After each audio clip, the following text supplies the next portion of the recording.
For years, Subic Bay had been a place of stillness, its once bustling docks and runways left mostly silent, echoing memories of a different era. But on a clear September morning, that long-held silence was suddenly and dramatically shattered. A massive U.S. Air Force C-17 Globemaster III thundered down from the sky, its powerful engines roaring and echoing off the surrounding hills, a striking symbol of American military reach returning to this historic ground. As its wheels touched the runway, the sight of the American flag on its tail sent a clear and unmistakable message. The United States was back in the Philippines, ready to stand alongside its old ally. This was no routine landing. It was a moment charged with history and intent, watched closely by both nations and the world. It marked the beginning of a renewed partnership, signaling a shift in the balance of power across the Indo-Pacific region. For the Philippines, it meant forging even stronger ties with a powerful ally, a reassuring presence amid rising regional tensions and new security challenges. For the United States, it was a strategic move to re-establish a vital presence in a region it had left decades ago, reaffirming its commitment to regional stability. Subic Bay's deep-water port and prime location make it a prized military asset. Its selection was no accident, but a calculated decision in a time of shifting alliances. The C-17's arrival was more than just a landing. It was a powerful statement to the world that old alliances are being revived and strengthened for a new and uncertain era. To truly grasp the C-17's significance today, we need to look back in time, back to an era when Subic Bay was at the heart of American military power in Asia. For more than a century, Subic Bay and the United States have shared a deep and complex connection, one that has shaped the region's history and identity. After the Spanish-American War, the U.S. established a major naval base here, transforming Subic into a Pacific powerhouse and a symbol of American influence in the region. During the Cold War, Subic Bay became America's largest overseas military facility, supporting countless operations across Asia and serving as a critical hub for U.S. strategy. The bases brought jobs and economic growth to the local community, but also sparked passionate debates over Philippine sovereignty and the true cost of foreign presence. In 1991, the Philippine Senate voted to end the U.S. lease, and by 1992, the last American ships sailed away, closing a chapter that had lasted nearly 100 years. The base was reborn as a commercial hub, marking not just the end of an era, but also a dramatic shift in the region's security landscape and economic future. Yet, Subic's strategic value never truly faded away. Its location continued to draw the attention of military planners and analysts worldwide. As new threats and rivalries emerged in the region, the once quiet port found itself back at the center of global competition and security concerns. Now, the U.S. returns to Subic, not as a permanent occupying force but as a vital partner, ready to face the challenges of a changing world together. The C-17's landing was a message heard loudest in Beijing. China sees renewed U.S. activity at Subic as a direct challenge to its ambitions in the South China Sea. Subic's location offers the U.S. rapid access to contested waters and potential flashpoints like Taiwan. For China, this move signals America's intent to counter its regional dominance and emboldens U.S. allies.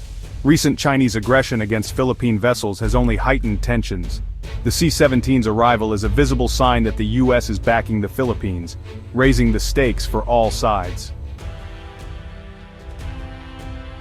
The U.S. and Philippines are reviving an old alliance for new challenges. Bound by a mutual defense treaty since 1951, the partnership had faded, until now. The Enhanced Defense Cooperation Agreement, or EDCA, lets U.S. forces use Philippine bases for training, equipment, and disaster response.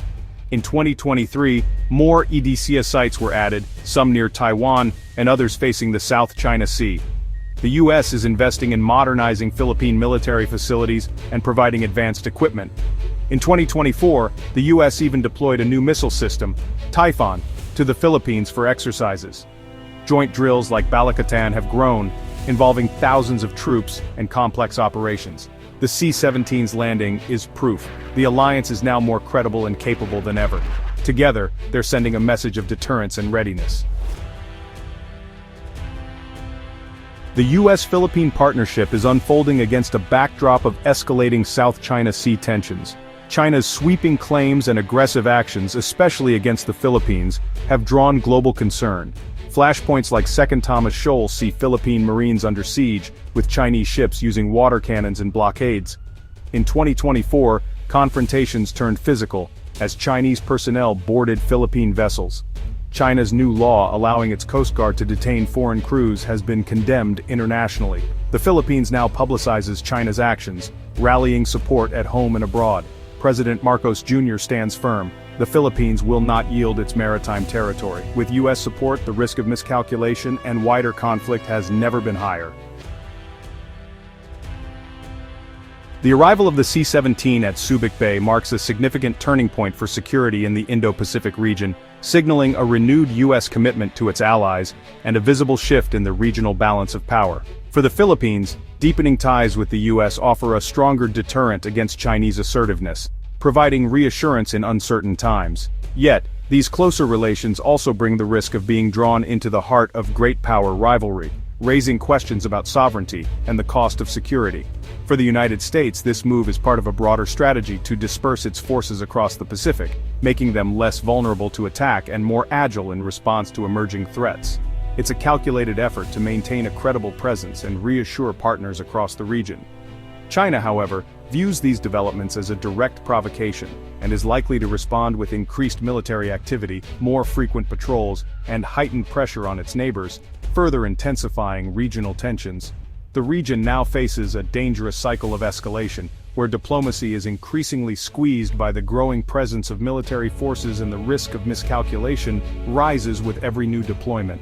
The future of regional stability hinges on whether this alliance can successfully deter conflict without inadvertently sparking it, and whether leaders can find ways to manage tensions before they spiral out of control. Open and honest communication between Washington, Manila, and Beijing is more crucial than ever, serving as the only real safeguard against disaster and misunderstanding in these uncertain times. The C-17 at Subic Bay stands as a powerful symbol. Old alliances are being tested and adapted to meet new and evolving threats, reflecting the changing dynamics of the region.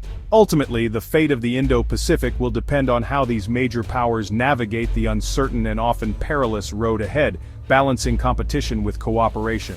In this new era, history and strategy collide, with the hope for peace hanging delicately in the balance, and the choices made today shaping the region's future for generations to come.